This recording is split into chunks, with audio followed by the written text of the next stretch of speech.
नमस्कार। हम सब अपनी जिंदगी में बड़े बड़े प्लान्स बनाते हैं, है ना? 5 साल में ये करना है, 10 साल में वहां पहुंचना है। बिल्कुल वैसे ही देश भी अपनी तरक्की के लिए लंबे चौड़े प्लान्स बनाते हैं। जैसे आपने भारत के 5 ईयर प्लान्स के बारे में तो सुना ही होगा। लेकिन कभी सोचा है कि क्या होता है जब इतनी मेहनत से बनाया गया कोई ग्रैंड प्लान अचानक किसी बड़े संकट की वजह से ठप पड़ जाए? आज हम इसी की कहानी में थोड़ा और गहरा उतरेंगे। सोचिए, एक पूरी रणनीति जिसे बनाने में सालों लग गए और वो अचानक रुक जाए, तो ऐसे में कोई देश करता क्या है? कैसे संभालता है वो ऐसी मुश्किल को? तो चलिए शुरू करते हैं। सबसे पहले आइए समझते हैं भारत के उस ग्रैंड डिजाइन को, मतलब कि उन 5 ईयर प्लान्स को, जिन्होंने हमारे देश की इकोनॉमिक प्लानिंग की बुनियाद रखी थी। तो ये 5 ईयर प्लान्स थे क्या? असल में ये देश के आर्थिक विकास के लिए एक लंबा चौड़ा रोड मैप थे। बिल्कुल वैसे ही जैसे हम और आप अपने करियर के लिए या कुछ सेव करने के लिए अगले 5 साल का प्लान बनाते हैं। एकदम साफ लक्ष्य और एक तय दिशा। चलिए इसे और आसान बनाते हैं। मान लीजिए आपका 5 साल का प्लान है सेविंग्स करके एक घर खरीदना। ठीक उसी तरह देश का प्लान था बड़े बड़े डैम बनाना, नई इंडस्ट्रीज सेटअप करना और खेतीबाड़ी की पैदावार को बढ़ाना। मतलब लक्ष्य बहुत बड़े थे और उन्हें पूरा करने के लिए समय भी लंबा रखा गया था। लेकिन जैसा कि अक्सर होता है, प्लान्स हमेशा हकीकत के हिसाब से नहीं चलते, है ना? तो अब देखते हैं कि आखिर वो कौन सी ऐसी मुश्किलें आ गईं जिन्होंने भारत के इस ग्रैंड प्लान की गाड़ी को ही पटरी से उतार दिया। देखिए, देश के सामने एक नहीं बल्कि दो दो बड़े संकट एक साथ आ खड़े हुए। पहला युद्ध यानी वॉर्स और दूसरा अनाज की भयंकर कमी।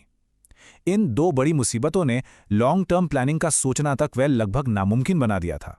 इसको फिर से एक पर्सनल एग्जाम्पल से समझते हैं। सोच के देखिए, आप घर के लिए पैसे जोड़ रहे हैं और अचानक कोई मेडिकल इमरजेंसी आ जाती है और आपकी सारी सेविंग्स उसमें चली जाती है। अब आपका फोकस घर खरीदने पर होगा या पहले उस इमरजेंसी से निपटने पर? जाहिर है पहले तुरंत के खर्चों को मैनेज करेंगे, आखिर घर तो बाद में भी बन जाएगा। बस बिल्कुल यही हालत उस वक्त देश की थी। और यही इस पूरी सिचुएशन का सबसे बड़ा टेक अवे है। जब भी कोई बड़ा संकट आता है तो लॉन्ग टर्म लक्ष्य साइड में हो जाते हैं और फोकस शॉर्ट टर्म सर्वाइवल पर आ जाता है। यानी कि फोकस प्लानिंग से हटकर मैनेजिंग पर शिफ्ट हो जाता है। तो सवाल ये उठता है कि आखिर सरकार ने इस सिचुएशन को मैनेज करने के लिए किया क्या? तो यहीं पर सरकार एक नए आइडिया के साथ आई। एक अहम कदम उठाया गया जिसे हम द 1 ईयर पिवट कह सकते हैं। ये एक बहुत ही प्रैक्टिकल सॉल्यूशन था जिसने उस मुश्किल दौर में देश को एक नई राह दिखाई। सरकार ने क्या किया? उन्होंने लंबे 5 ईयर प्लान्स को थोड़ी देर के लिए साइड में रखा और उसके जगह एनुअल प्लान्स को अपनाया। ये एक बहुत ही प्रैक्टिकल कदम था। इसका मतलब ये था कि अब फोकस लंबे चौड़े डेवलपमेंट के लक्ष्यों पर नहीं, बल्कि उस साल जो तुरंत की आर्थिक चुनौतियां थीं, जो संकट था, उससे निपटने पर था। अब आप इन दोनों के बीच का फर्क समझिए। एक तरफ थे 5 ईयर प्लान्स जो लॉन्ग टर्म थे, स्थिर थे और जिनका पूरा फोकस डेवलपमेंट पर था।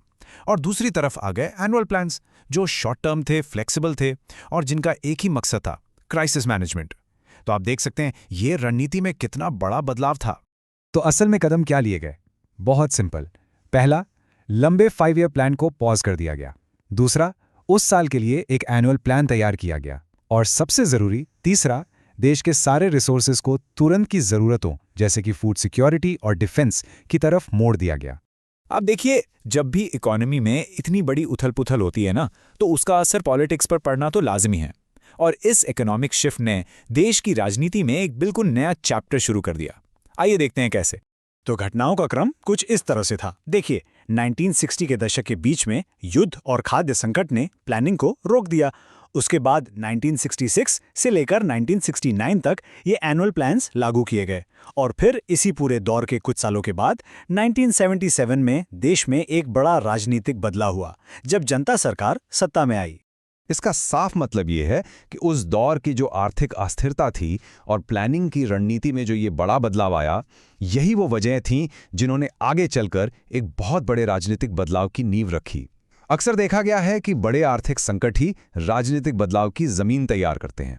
और इस पूरी कहानी के अंत में मैं आपके लिए एक सवाल छोड़ना चाहता हूं, एक आखिरी विचार। कोई भी प्लान, चाहे वो पर्सनल हो या नेशनल, उसे टूटने से पहले कितना झुकना या बदलना आना चाहिए? मतलब फ्लेक्सिबिलिटी और प्लानिंग के बीच सही बैलेंस क्या है? ये एक ऐसा सवाल है जिसका जवाब शायद हम सबको अपनी जिंदगी में और देश के लिए भी हमेशा ढूंढते रहना चाहिए। अगर आप इसी वीडियो के बेस्ट क्वालिटी नोट्स चाहते हैं तो इस टेलीग्राम चैनल को ज्वाइन करें। चैनल का लिंक डिस्क्रिप्शन बॉक्स में दिया गया है।